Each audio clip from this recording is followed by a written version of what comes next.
Nanti setelah ini kita diskusikan gitu loh, supaya ya kita tampilkan Jawa yang sesungguhnya itu sebenarnya dari Tegal, apalagi Tegal itu ngomong nasi segak gitu kan ya. Bira kan itu. Oke, baik, ini sekarang ke pemateri terakhir ya, yang paling cantik gitu ya di antara yang ada di panggung ini. Saya ngomong paling cantik biar honornya ditambahi gitu kan ya. Tapi biasanya tetap dipotong sama suaminya gitu kan ya. Ini curhat. Enggak, nambah juga kok. Itu nggih, Ibunda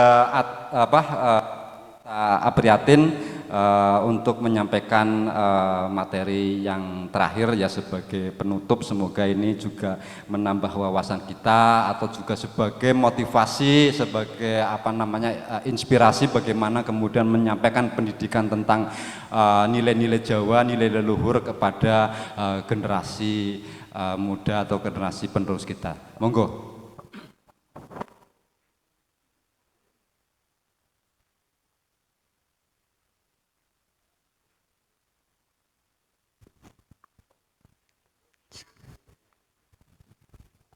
Wadon dewek, majune terakhir dewek. Masih semangat nggih Bapak Ibu? Oh, saya kira sudah ngantuk, soalnya sudah di dahar nggih. Hidangannya ngapunten barangkali banyak kekurangan. Izin, saya di sini merasa grogi sebenarnya karena saya disandingkan oleh bapak-bapak yang sangat hebat yang sudah melalui penelitian bertahun-tahun. Saya hanya sebagai remukan rengginang kalau bisa disebutkan nggih.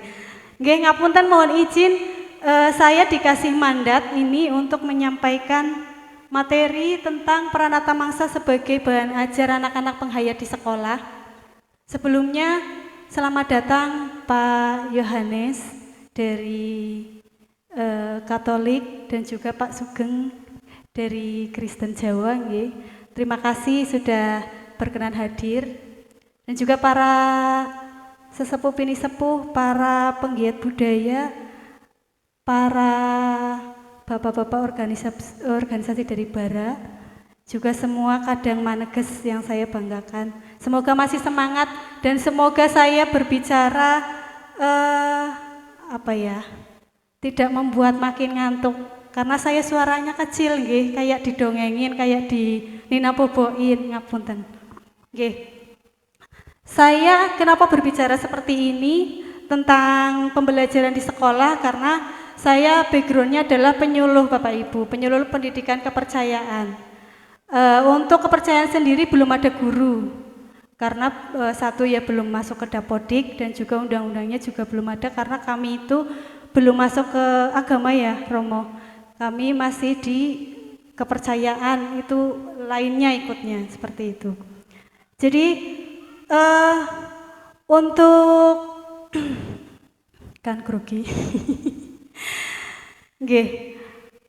Untuk kenapa Pranata Mangsa ini diajarkan kepada anak-anak di sekolah sangat penting, nanti saya bahas dari ada nilai-nilai yang terkandung, terus ada juga relevansinya dalam pendidikan, dan juga integrasinya juga bagaimana, nanti saya bahas.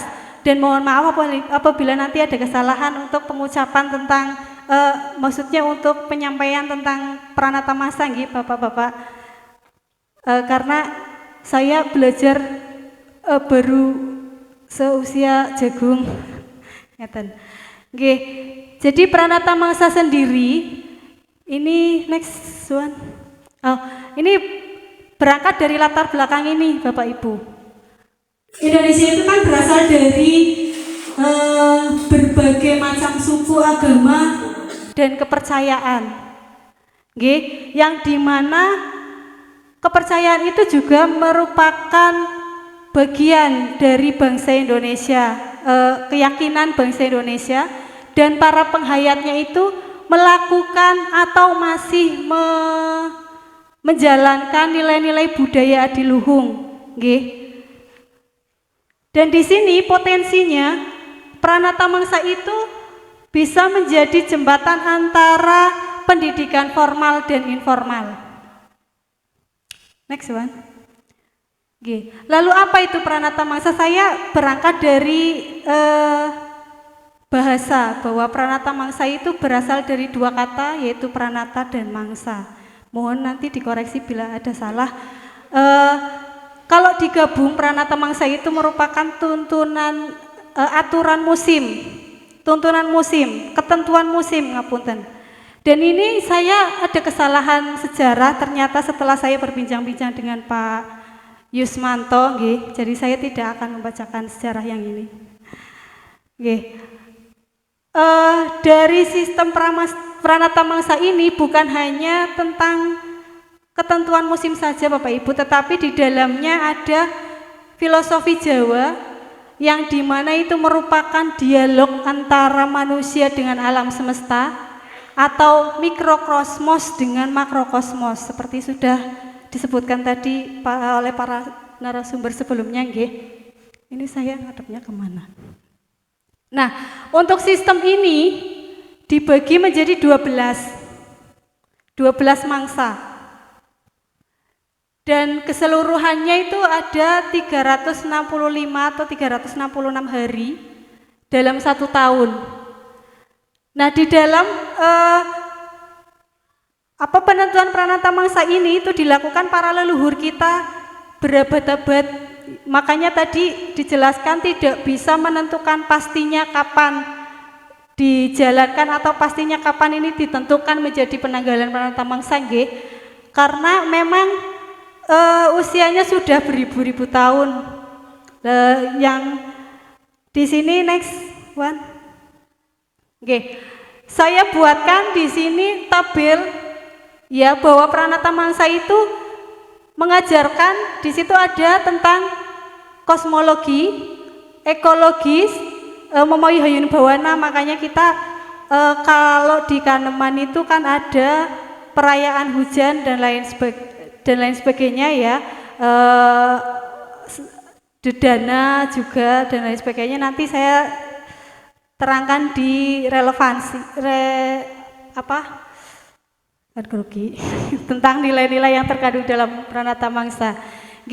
Saya sebenarnya mau menampilkan tabel-tabel di sini keseluruhan, tetapi tidak muat Bapak Ibu. Jadi saya singkat ini dari mangsa kasa, karo, sampai terakhir nanti ada masa sada. Selain tadi tentang dijelaskan tentang filosofi Jawa, tentang kosmologi dan lain sebagainya, ini merupakan penjelasan tentang ciri-ciri alam, ya, di mana para leluhur kita menggunakan ilmu titennya selama bertahun-tahun, beratusan tahun mungkin, sehingga dapat dituliskan di sini misalkan di dalam masa kasa itu terjadi daun berguguran dan juga kayu kering dan mulai ditanam palawija. Nah, ini bisa dijadikan oleh petani untuk ancang-ancang nanti mau menanam apa supaya sesuai dengan musimnya, sehingga mengurangi kegagalan panen gitu Bapak Ibu. Next. Nah, untuk nilai-nilai pranata mangsa dalam pendidikan itu saya ambil ada 4 nilai. Yang pertama nilai ekologis dan sains, di mana dalam pranata mangsa ini itu bisa melakukan observasi langsung, yaitu kita mengamati alam. Misalkan saya kalau dengan peserta didik ya, mungkin memberikan tugas sekitar 2 bulan bisa. Jadi 2 bulan itu misal kasa dan karo sampai karo, itu apa saja gejala-gejala alam yang muncul di dalam 2 bulan itu. Jadi setiap hari itu dicatat gejalanya, musimnya, dan juga biasanya kan ada juga tentang adaptasi makhluk hidup, hewan misalkan, munculnya laron dan lain sebagainya, itu juga kan keluar di dalam mangsa-mangsa tertentu, tidak di semua mangsa. Nah, untuk nilai yang kedua yaitu nilai spiritual dan etika, di mana di dalam pranata mangsa kenapa perlu dimasukkan dalam pendidikan? Karena di sini mengajarkan tentang rasa syukur, disiplin dan tanggung jawab sebagai manusia, bagaimana kita bertindak, bagaimana kita berterima kasih kepada alam semesta bahwa semua perubahan alam semesta ini adalah bagian atau wujud dari hukum alam itu sendiri, yaitu hukum Tuhan. Nah, untuk nilai selanjutnya itu ada nilai sosial dan budaya. Tentu bagi penghayat kepercayaan kita adalah pelaku budaya yang sesungguhnya, karena setiap hari kita melakukan hal-hal yang tidak jauh dari budaya nenek moyang kita, leluhur kita, dan juga di dalamnya itu pasti ada tradisi-tradisi yang dilakukan. Apapun itu organisasi kepercayaannya. Untuk nilai yang ketiga, yang keempat, ngapunten, itu ada nilai praktis dan keterampilan hidup. Ya. Jadi pranata mangsa ini bisa digunakan sebagai pedoman yang tadi saya sebutkan, pedoman untuk gaya hidup kita. Misalkan untuk sekarang ini Kawulu nggih, itu banyak hujan, banjir dan lain sebagainya, itu bisa digunakan untuk hidup kita, bagaimana kita menyikapinya. Seperti tadi yang dikatakan oleh Romo Resi, bahwa kalau misalkan ada hari baik, hari buruk itu hanya untuk pengingat, gitu. Next. Aduh, nggak kelihatan. Nah, sekarang saya akan bicara tentang relevansi pada pendidikan. Yang pertama saya ambil ya, ada kultural spiritual, di mana bahwa pranata mangsa itu berkaitan erat dengan alam. Jadi ini adalah kitab alam yang sesungguhnya, di mana Kejawen Maneges tentunya itu sangat dekat dengan sangat dekat dengan ajaran-ajaran yang berhubungan dengan alam, karena kita meyakini bahwa hukum yang paling kuat dan hukum yang kita pegang adalah hukum alam, hukum sebab akibat. Lah di dalam spiritualnya biasanya di dalam pranata mangsa itu menjadi acuan untuk kita melakukan ritual sesuatu. Kayak misalkan kalau di Maneges ada Kaneman, saya ambil contoh Kaneman lagi. Karena di Kaneman itu kita ada ritual menanam pohon misalkan, itu sebagai bentuk bahwa kita harus melestarikan alam ini, kita harus bertindak dengan alam ini secara bijak, tidak konsumtif dengan alam dan lain sebagainya. Untuk relevansi yang kedua yaitu pedagogis. Nah, dalam konteks ini, di dalam pendidikan itu biasanya menggunakan pendekatan kontekstual dan konstruktivisme, di mana bahwa anak didik itu belajar dengan pengalaman-pengalaman langsung. Jadi itu pembelajaran akan lebih bermakna, seperti itu. Untuk selanjutnya, relevansinya yaitu tentang sosial ekologis. Ya, bahwa pranata mangsa itu mengajarkan kita tentang keselarasan, keberlanjutan, dan bukan eksploitasi. Jadi seperti kayak misalkan sekarang terjadi kebanjiran di mana-mana. Mungkin karena ada eksploitasi hutan atau penggundulan di gunung, mungkin seperti itu. Jadi ini juga bisa menjadikan nilai refleksi untuk anak-anak didik kita kalau misalkan saya mengajarkan tentang pranata mangsa ngeten. Nah, untuk selanjutnya yaitu tentang regulasi atau hukum.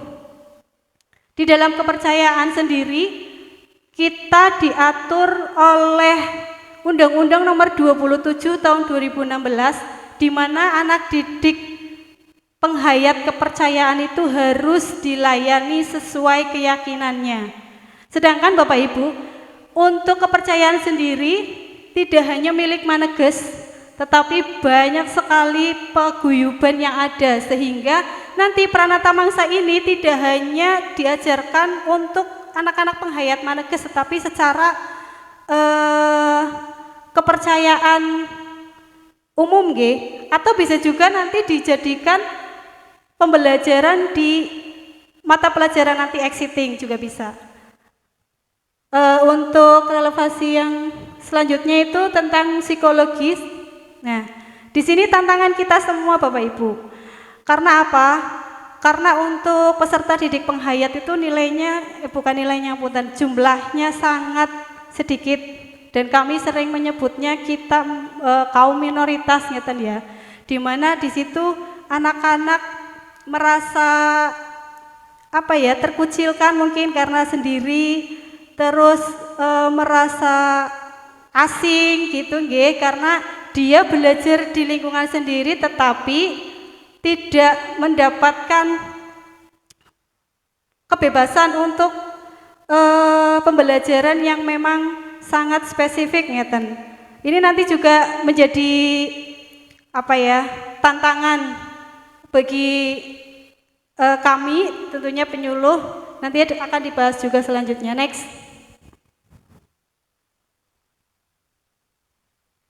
Nah, untuk strateginya, di sini saya mengambil tiga strategi. Yang pertama ada muatan lokal. Muatan lokal di sini dapat menjadi pendidikan khusus mengenai kearifan lokal Jawa, mengajarkan siswa tentang Pranata Mangsa dan pentingnya tradisi dalam konteks modern. Jadi begini,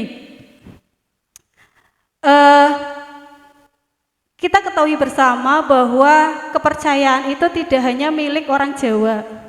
Namun Pranata Mangsa ini adalah kalender Jawa. Jadi nanti kalau misalkan ada penghayat kepercayaan di luar Jawa, misalkan Parmalim yang ada di Kalimantan, atau Parmalim ada di Sumatera, Keharingan ada di Kalimantan, ini juga bisa dipakai menjadi sebagai contoh dari muatan lokal.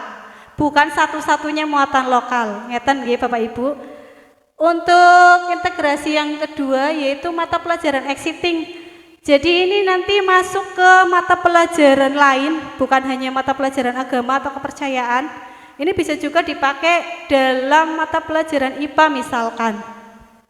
Jadi karena untuk Pranata Mangsa sendiri ini bukan tahayul dan ini terbukti secara sains, penelitian, maka ini bisa digunakan misalkan siswa siswa mendapatkan tugas untuk mencatat praktek ini pengamatan tentang tongkat apa namanya Romo yang untuk ngecek itu perputaran matahari yang untuk penanda mangsa Jadi ada nanti praktek misalkan membuat menancapkan tongkat penanda mangsa dan itu bisa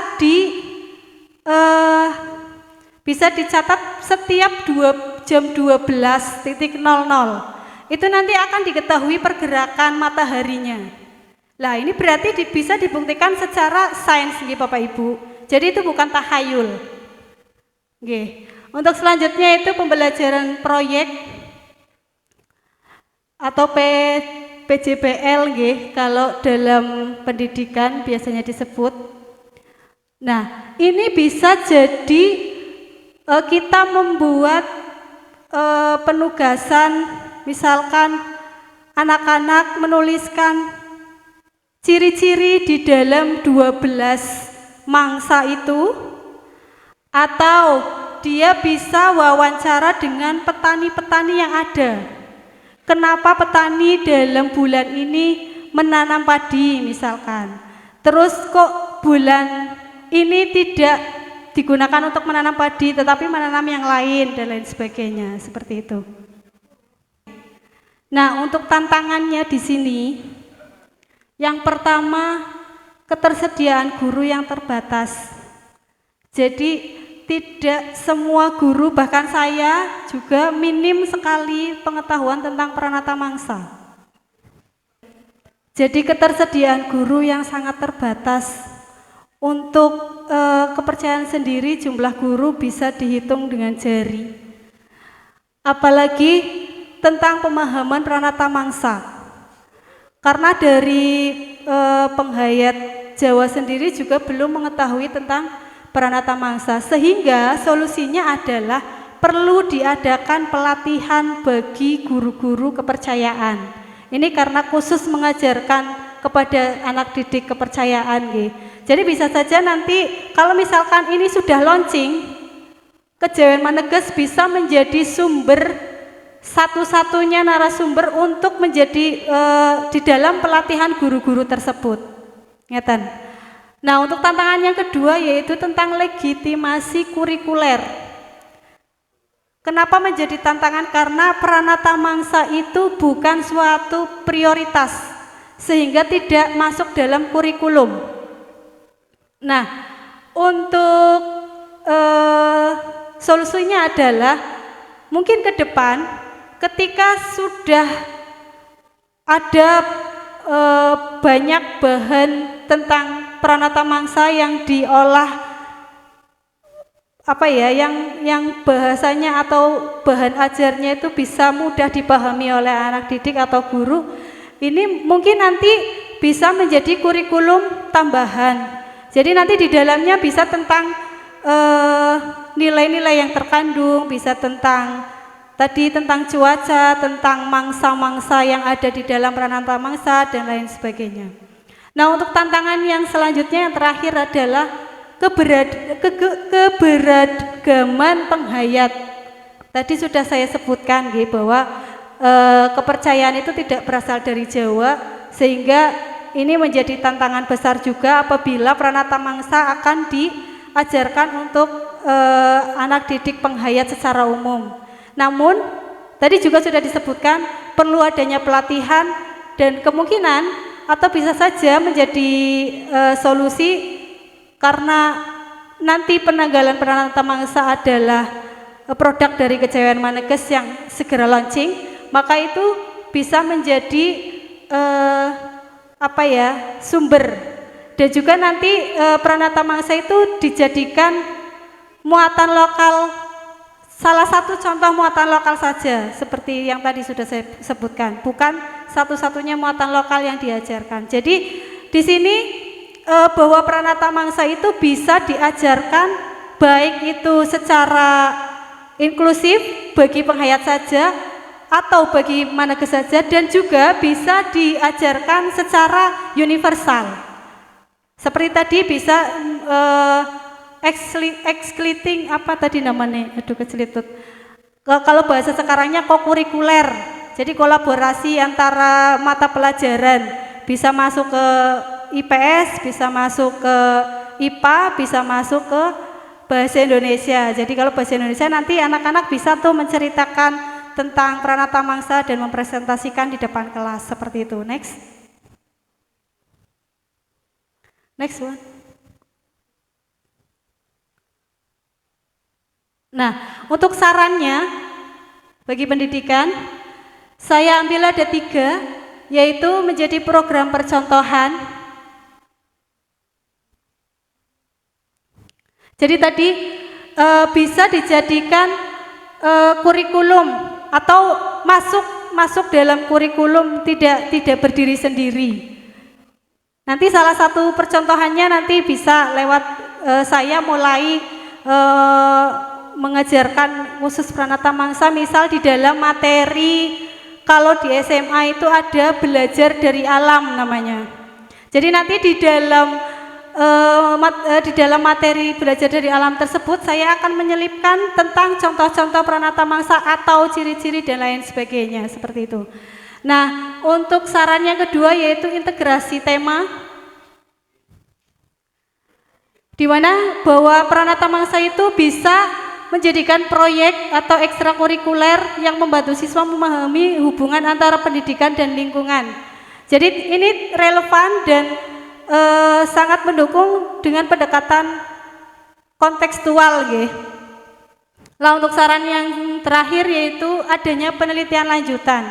Ini bisa dilakukan oleh para penyuluh seperti saya, mungkin nanti melakukan penelitian-penelitian yang bisa diajarkan untuk anak didik kepercayaan yang diajar. Next. Nah, kesimpulannya bahwa Pranata Mangsa itu sebuah kearifan lokal yang ekologis dan spiritual, di mana sangat relevan dengan pendidikan saat ini karena mengusung identitas budaya dan kesadaran lingkungan dalam kehidupan sehari-hari. Seperti itu Bapak Ibu, izinkan saya sebelum menutup saya bacakan pantun dulu supaya tidak jenuh nggih. Boleh Bapak Ibu? Nanti kalau saya membacakan pantun tolong dijawab cakep ngeten nggih. Tolong? Oke. Next one. Oke. Ini masih berkaitan dengan Pranata Mangsa Bapak Ibu. Saya buat khusus untuk Bapak Ibu untuk ice breaking. Oke. Pohon mangga mulai berbuah lebat. Cakep. Tanda datang mangsa ketiga.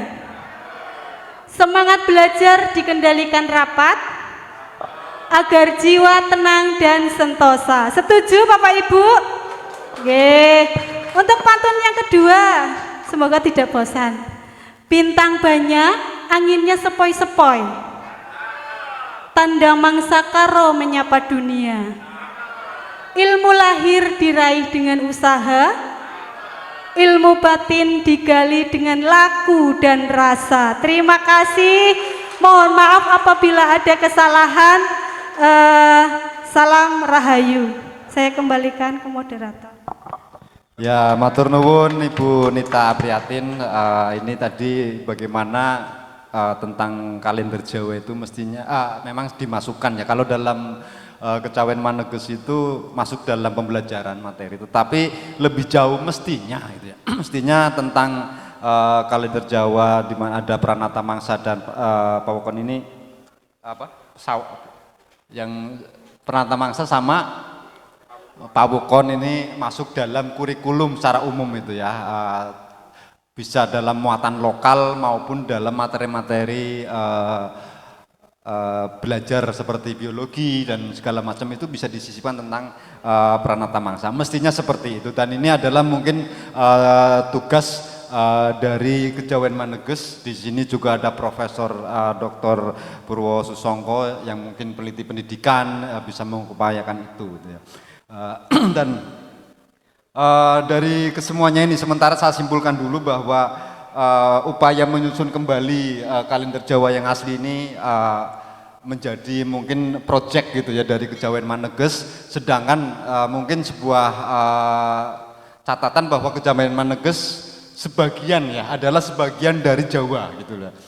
Karena mungkin sudah banyak, saya sangat disayangkan orang Jawa sendiri yang sudah menjadi orang lain kan itu kan ya. Tadi juga sudah disampaikan bahwa ajaran Jawa sebenarnya sudah sangat lengkap karena menyangkut makrokosmos dan mikrokosmos ya, yang kemudian mampu disatukan, muncul dalam berbagai bentuk budaya termasuk dalam bentuk penanggalan atau kalender, dan bahkan lebih maju dari penanggalan-penanggal lain dari suku-suku atau etnis manapun. Nah, ini menjadi kerja bersama nanti bagaimana kemudian kalender Jawa ini dilahirkan kembali dan menjadi membudaya kembali, menjadi bagian dari hidup masyarakat Jawa. Yang penting jangan takut apa? Jangan takut dituduh Wahabi kalender, gitu kan. Kemarin kan ada yang dituduh Wahabi lingkungan, nah ini bikin kalender Jawa apa itu? Jangan-jangan jadi Wahabi kalender gitu kan ya. Biasa mereka itu kan karena butuh proyek gitu kan ya, jadi nuduh gitu. Ya tadi kan disampaikan orang Jawa itu ilmunya itu tadi logis ya, nalar, tidak dogmatis ya, tidak menggunakan doktrin dan empiris, sesuai dengan realitas. Makanya tidak butuh kitab suci.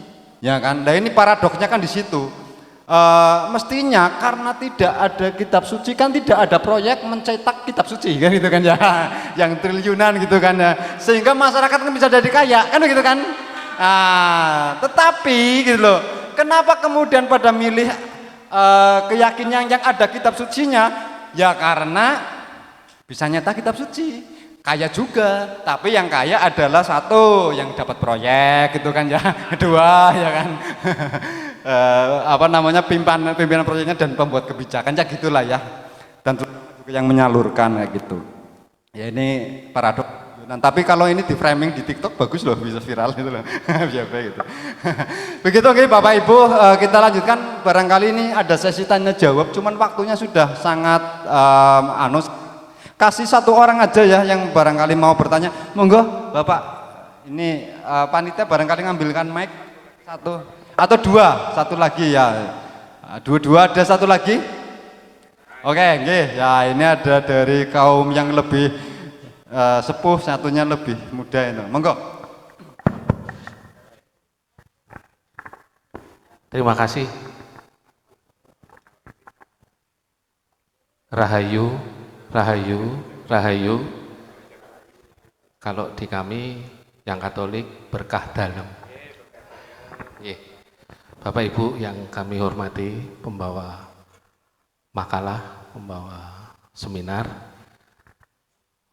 mengapa hari ini saya tertarik sekali untuk mengikuti, tapi setelah pertanyaan ini saya mau pamit kundur, tapi saya ingin mungkin dari 4 versi atau 5 versi barangkali berkenan bisa menjawab.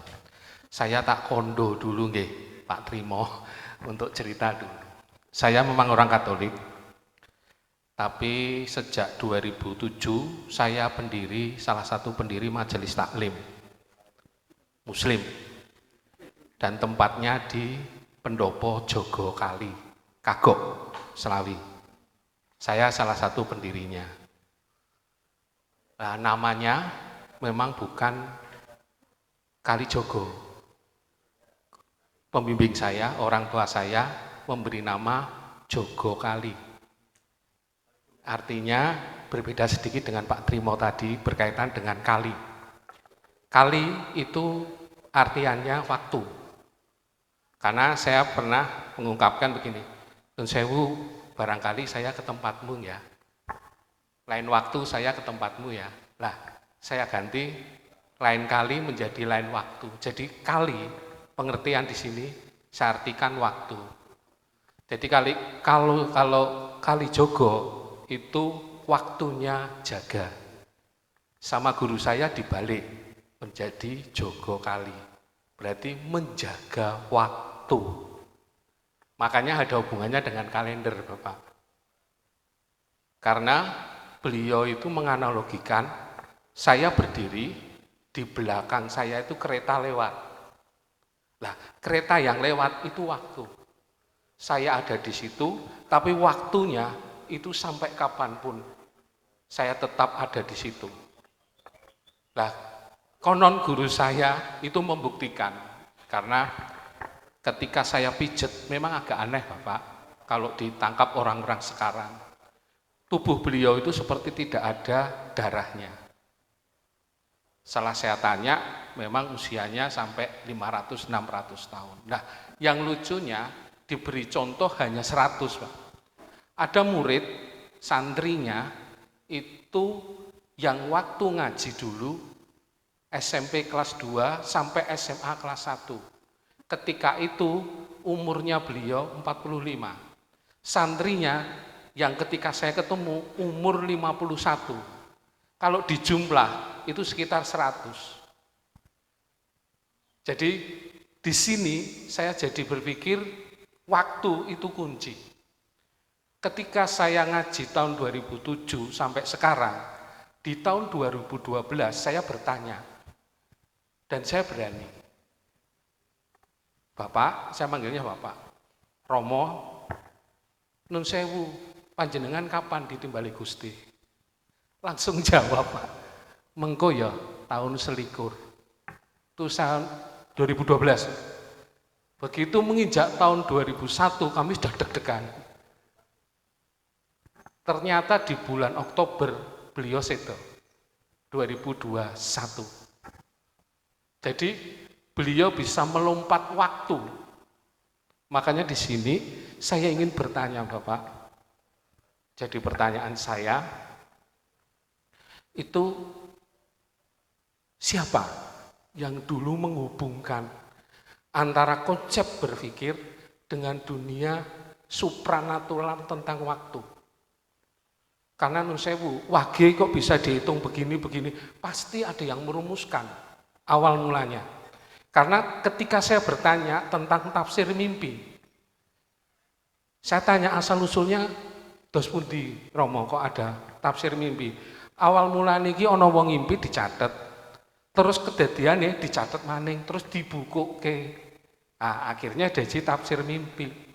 Lah nun sewu, pakem itu bisa dirubah, iso. Tergantung sapa sing ngomong. Nek kowe cedak karo sing ngatur waktu, cedak bersama dengan waktu bisa. Saya coba Bapak. Ada orang datang ke saya, itu bermimpi jadi nganten. Kalau orang Jawa kan jelek Pak. Tapi saya mencoba mengatakan bahwa kui berarti jodoh anakmu meh teko. Kuwi sing apik ora elek. Lah, kuwi tergantung kowe. Karena sabdo wis omongan. Nek kowe yakin ora apa-apa. Asal kowe ngerti sing jaga wektu. Itu. Makanya di sini saya ingin bertanya, siapa orang yang pertama mengkolaborasikan antara konsep berpikir dengan kenyataan yang ada. Dan itu sampai kapanpun tidak berubah. Walaupun ada salah mongso. Itu pertanyaan pertama. Terus yang kedua, berkaitan dengan kalender Jawa. Apakah perlu ada verifikasi dan validasi? Karena begitu kita munculkan, kok sing protes akeh. Ini kan butuh konsep yang kuat sekali. Nah, kami mohon bagaimana caranya ini? Terus berikutnya itu berkaitan Bapak Purwo. Tadi nun sewu Pak Trimo pernah ngendikan, kowe ketik ngerti apa wetonmu. Kalau ditambah lagi aplikasi, terus uraian punya Pak Purwo itu ada, weton ini nanti kedepannya begini, itu lebih menarik lagi. Kita sosialisasinya berkaitan dengan kalender Jawa, itu lebih menarik lagi. Karena dunia Gen Z kan butuh dekat dengan aplikasi atau website. Lah, mungkin secara lahiriah, kita memang tidak bisa nyampaikannya terlalu bebas, tapi kalau lewat media sosial kita akan lebih leluasa. Itu. Dan berikutnya ada memang hal-hal yang unik ketika saya nderek ngaji beliau. Karena kalau di Muslim, nun sewu, apa yang dikatakan Ibu tadi, yang saya seneng yang bagian bawah, menggali batin dengan laku dan rasa. Karena kalau saya ngaji, itu memang basisnya Muslim, tapi ajarannya konon katanya hakikat marifat atau ngaji rasa. Salah satu metode yang beliau berikan yaitu satu, ketika kita mencari hikmah hidup itu jangan di akhir. Kalau di akhir ki wong awam. Begitu ono kedadian, kowe wis ngerti hikmah. Ah, itu Bapak Ibu. Jadi pertanyaan saya, mohon dua. Tadi yang paling pertama, setelah itu ngapunten saya mohon pamit.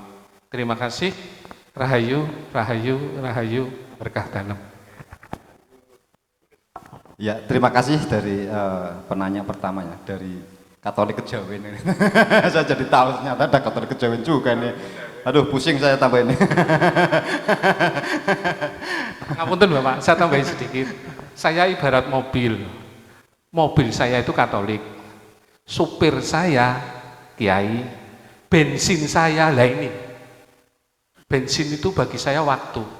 Karena beliau pernah ngendikan, "Tok, nun sewu, saya Yohanes Toto. Kowe engko tak buka alammu bar tahun baru ya." Lah, saya tidak tahu tahun baru kapan sampai sekarang, karena ngendikan itu 7 tahun yang lalu. Makanya barangkali tahun barunya ini yang disebut Pak Purwo tadi. Beliau pakai kalender mana? Karena beliau ngendikan itu 7 tahun yang lalu. Engko tak buka kabeh, engko nek wis kabeh santri tak buka, gen urip mulya, engko bar tahun baru. Lah, tahun barunya ini yang saya nyari, Pak. Saya jauh-jauh sampai ke Penusupan ini mencari tahun baru.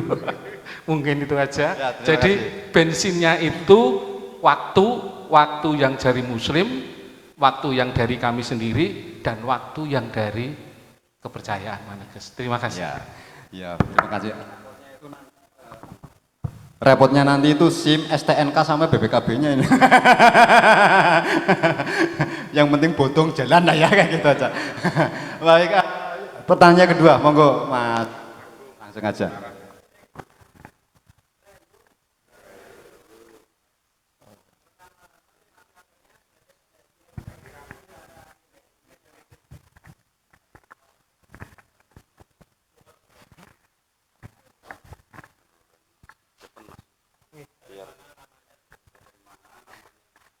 Pertama-tama kenalkan, salam kenal, nama saya Agung, saya berasal dari Semarang, kebetulan satu kampus dengan Prof. Purwo di UNES.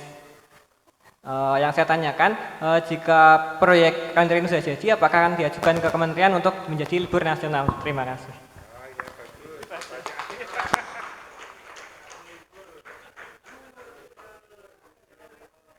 Begitu nggih. Mungkin ini pertanyaan pertama ke Romo Sutrimo aja ya, yang mungkin relevan. Kemudian Mas kalau dari fish-nya itu kayaknya Tionghoa kejawen ini. Ya. Dan itu kalau belakangnya Mas Bangun itu Arab kejawen itu. Dohir Wahidin itu kan. Banyak kejawen di sini ya. Kalau saya Jawa Tulen lah, ngarannya Sri Hono. Gitu. Oke, mungkin oke. Oh nggih, mungkin monggo Prof. Purwo untuk menyampaikan jawaban. Nggih, matur nuwun. Jadi tadi pertanyaan tentang bagaimana nanti tahun baru ini saya katakan masih versi Maneges ya, Bapak. Jadi bagaimana nanti tahun ini mendapatkan pertentangan. Yang jelas pertanyaan saya gini, disebut tahun baru Jawa itu kalau memperingati peristiwa di Jawa. Menurut saya, menurut kita. Imlek itu peringatan tentang cerita tentang Imlek di Cina. Tahun Saka tentang Prabu Saliwahana. Masehi tentang kelahiran Yesus Kristus. Hijriyah tentang hijrahnya Kanjeng Nabi dari Mekah ke Madinah. Lah pertanyaan saya, yang dirayakan tahun baru Suro itu apa gitu loh. Kan nggak bisa jawab. Saya tanya orang yang merayakan Suro sebagai tahun baru Jawa. Jawabannya yang memperingati saat dengan yang diperingati dalam sejarah Islam, yaitu hijrahnya dari Nabi dari Mekah ke Madinah. Oleh karena itu kami ingin membuat sebuah kalender yang ceritanya ada di Jawa.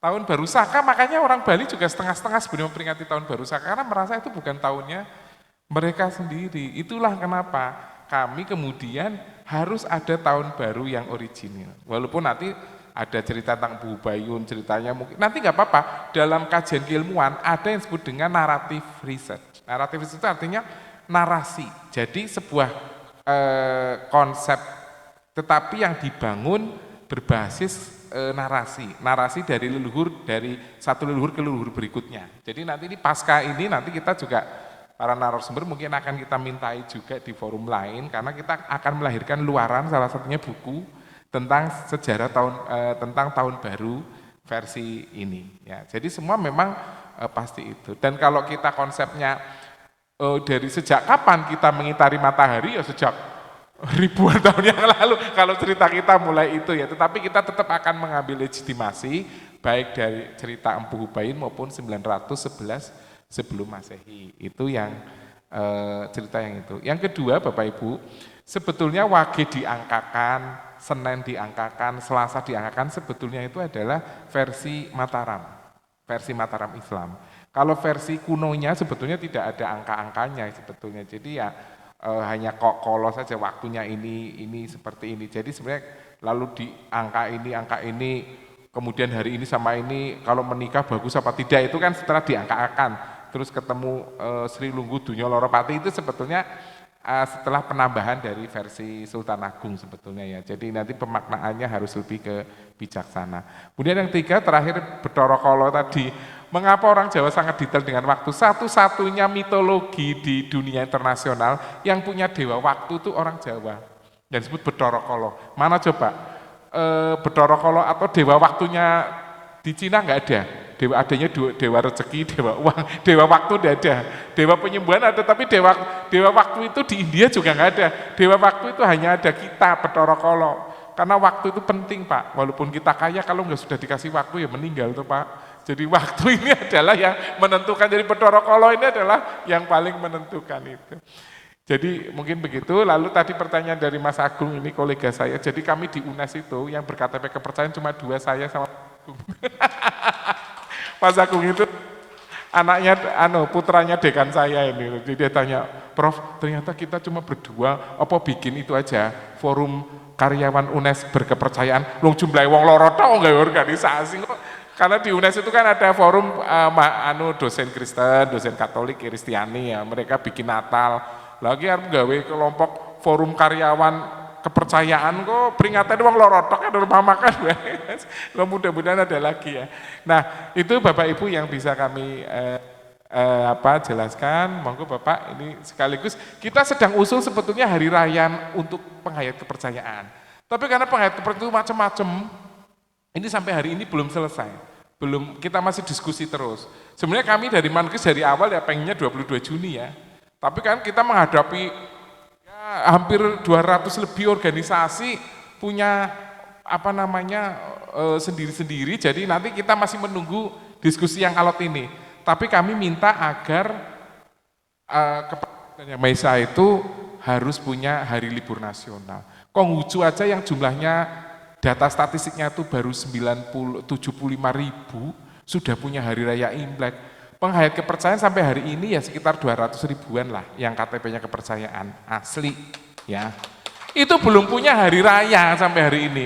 Jadi saya ini adalah orang yang, makanya mahasiswa saya bilang, saya mau ngucapin ke Pak Purwo kapan ya hari raya, wong nggak punya hari raya sih. Iya, saya tuh manusia tanpa hari raya kayak mana kesini loh. Ya punya hari raya tapi kan tidak diakui negara gitu loh. Jadi manusia tanpa hari raya itu adalah contohnya orang Kejawen Maneges dan orang kepercayaan, manusia tanpa hari raya gitu. Jadi ya mudah-mudahan, tapi kita mohon agar itu dikasih hari raya. Tapi memang perjuangannya sangat berat. Ibaratnya penghayat kepercayaan ki angel menghadapinya, masih mending Konghucu. Sing nggak tahu sing anti nemen karo penghayat tuh akeh nemen loh. Aku padahal oposisinya dimusuhi dari kepercayaan terhadap Yang Maha Esa itu loh. Karena kelihatannya ada orang yang kepengen jadi pribumi, tapi begitu ada penghayat kepercayaan menjadi tidak pribumi kan jadi jengkel toh. Ki jumlahnya secuil malah jadi pribumi lah. Padahal ono wong sing pengen jadi pribumi, ini problemnya di situ. Makanya luar biasa kita tuh kayak nabrak tembok begitu. Dan dalam era demokrasi ya tentu biting penting. Wonge sacuil ya sembuh, nomor 17 ora diurusi gitu. Makanya Bapak Ibu itulah mohon dukungan perjuangan teman-teman menghayat. Matur nuwun. Monggo Bapak. Nggih, matur nuwun. Untuk saya balik ke Mas Agung dulu. Kalau seandainya kalender Jawa itu bisa mendapatkan kepres, itu luar biasa. Karena namanya kalender itu kan sebuah perputaran waktu yang disepakati bersama. Nah, karena saat di dalam Jawa ini yang disepakati itu kan abogi. Bahkan saya beberapa kali diminta narasumber di gedung Asia Afrika, yang dibahas juga abogi. Nah, yang menjadikan kalender Jawa menjadi abogi dan asopon itu kan Sultan Agung. Pada waktu itu Sultan Agung kekuasaannya itu hampir mirip dengan Indonesia, tapi masih luas Indonesia. Sehingga yang bisa membatalkan SK Sultan Agung itu cuma presiden. Kejawen Maneges bisa membuat kalender, Rakyat Prasojo membuat kalender, tapi kalau tanpa SK Presiden, ya cuman menjadi kalender komunitas. Itu yang harus kita perjuangkan. Sehingga beberapa tahun yang lalu, kami pernah mau ngirim surat ke Presiden, dikawal oleh anggota kami yang jadi kerja di Setnek, Sayangnya surat kami itu masuk ke meja Pak Jokowi waktu itu tidak keluar. Padahal kalau surat yang lain disposisinya itu kalau main penting kan ditindaklanjuti. Kalau enggak ya cuma sekedar catatan kan begitu ya. Tapi surat kami enggak pernah keluar setelah sampai mejanya Pak Jokowi. Saya dikasih tahu oleh anggota kami yang waktu itu kerja di Setnek. Ya kita harus berjuang bareng dengan diskusi ini. Bisa mengarah ke sana, kenapa tidak? Mudah-mudahan nanti bisa dikepreskan tahun baru Jawa. Karena selama ini kita kan belum memperingati tahun baru Jawa. Selama ini orang yang memperingati Suro itu juga bukan Jawa, tapi 1 Muharramnya. Karena tadi sudah disampaikan oleh Mas Yus juga bahasanya kalender Jawa itu selisih 1 hari dengan kalender Hijriah. Kenapa demikian? Karena kalender Jawa yang awalnya solar system dibuat lunar system oleh Sultan Agung. Padahal matahari dan bulan tidak mungkin bersatu. Dan saya heran tapi bisa memaklumi Kasunanan dan Kasultanan itu yang diperingati 1 Muharram bukan 1 Suro.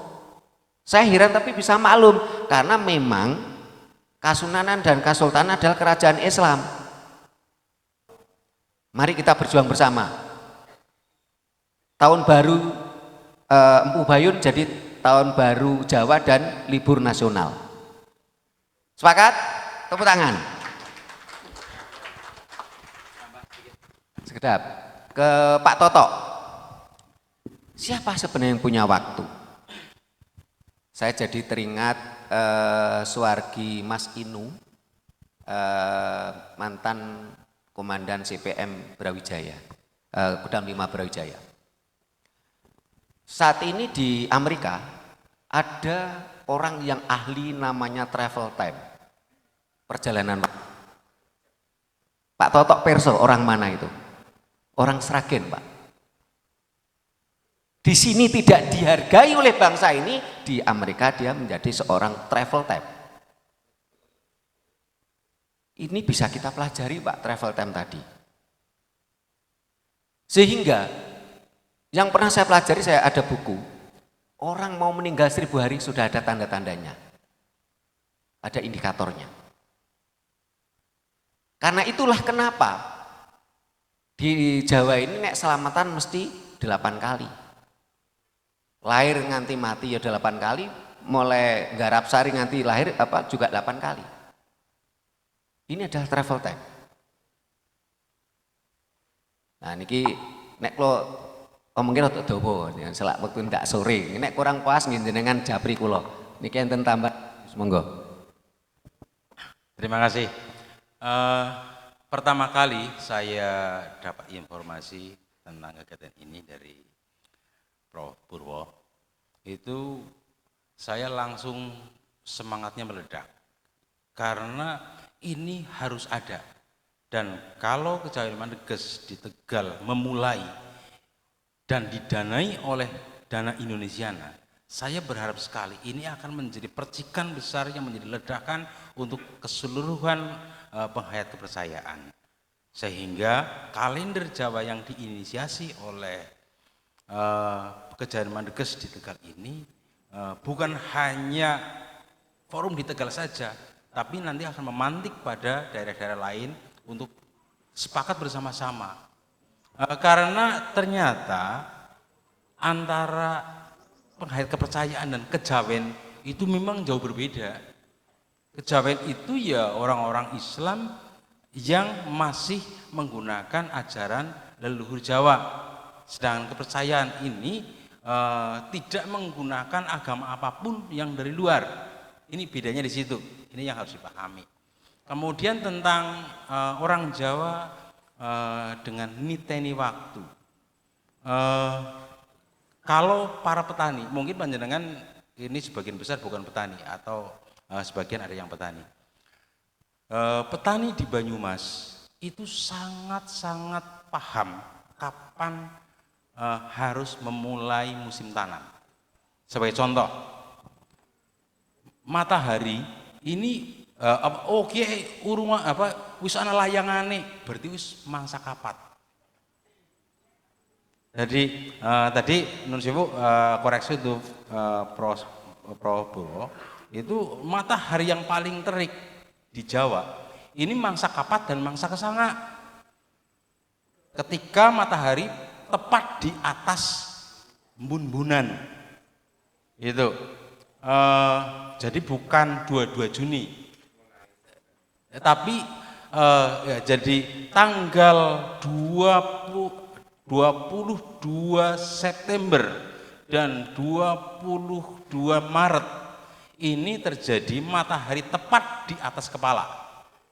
Ketika bumi bergeser ke utara, terus ke selatan, pas tengahnya itu pada tanggal 22 Maret dan 22 September. Ini yang harus dicatat itu.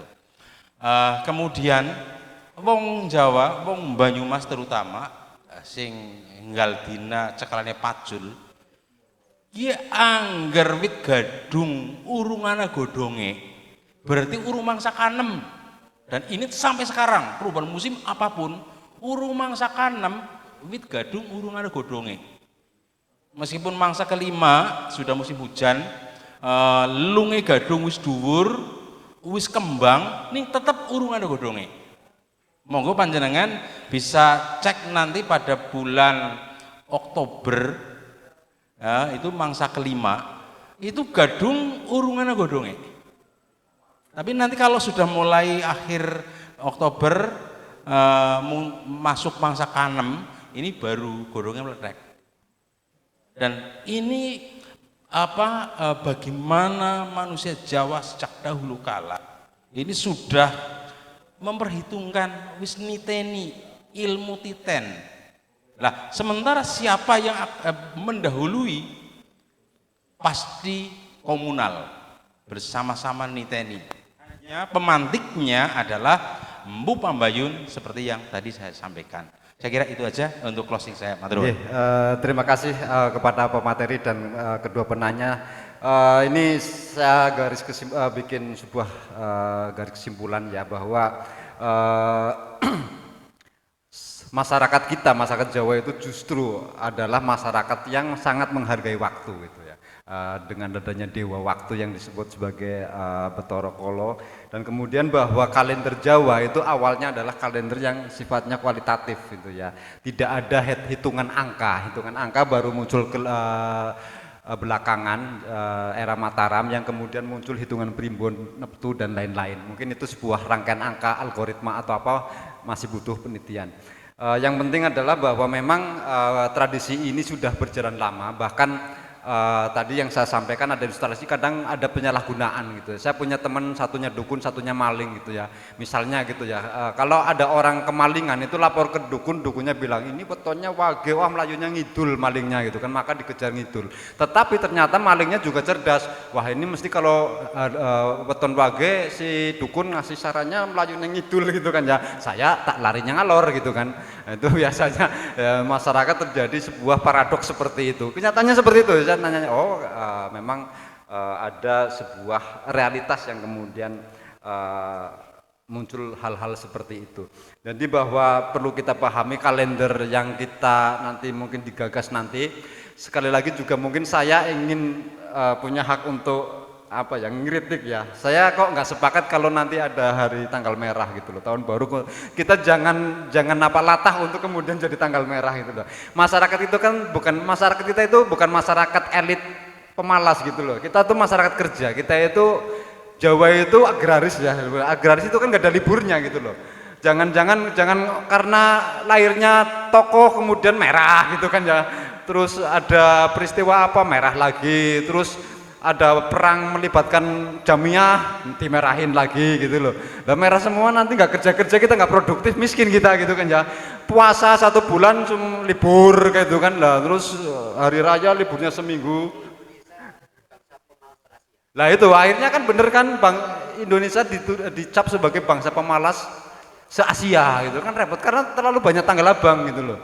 Ya kalau bisa ya nggak ada libur gitu kan, mau ngadain puasa ngebleng mau mutih mau nggak makan 2 hari ya tetap kerja lah kan gitu kan. Syukur-syukur kita inspirasi nanti kalau hari raya yang bengkel tambal ban buka aja mesti laku gitu kan ya. Cucian motor mesti laku kan begitu. Karena banyak ini tetangganya Mas Bangun itu kalau hari lebaran itu bingung nyari tambal ban gitu, cuci motor gitu loh. Buka bae Mas Bangun dulu. Ana sing kritik bada-bada kok kerja loh rezeki kok gitu kan daripada ngenteni proyek nyetak kitab gitu ya kan nulung gitu kan ya. Ya tepuk tangan buat saya dong. Gitu ya, mungkin saya akhiri diskusi ini sebuah inspirasi ke depan bahwa masalah kalender ini bukan hanya tanggung jawab secara institusi maupun perorangan maupun warga tertentu, tetapi bahwa entitas Jawa secara keseluruhan itu mestinya menggali lagi yang menjadi sebuah patokan untuk menjalani hidup, karena realitas yang kita hadapi saat ini pun menunjukkan ya kan bahwa yang terjadi bencana dan kejadian apapun itu sebenarnya bisa diukur secara kuantitatif maupun kualitatif sesuai dengan metodologi yang sudah disusun oleh para leluhur. Kira-kira begitu ya bahasa kampusnya lah ya gitu loh. Demikian mungkin ini saja yang kami sampaikan. Mohon maaf saya sebagai moderator barangkali ada salah ucap. Kami juga memahat. Saya akhiri. Sugeng siang, rahayu, rahayu, rahayu.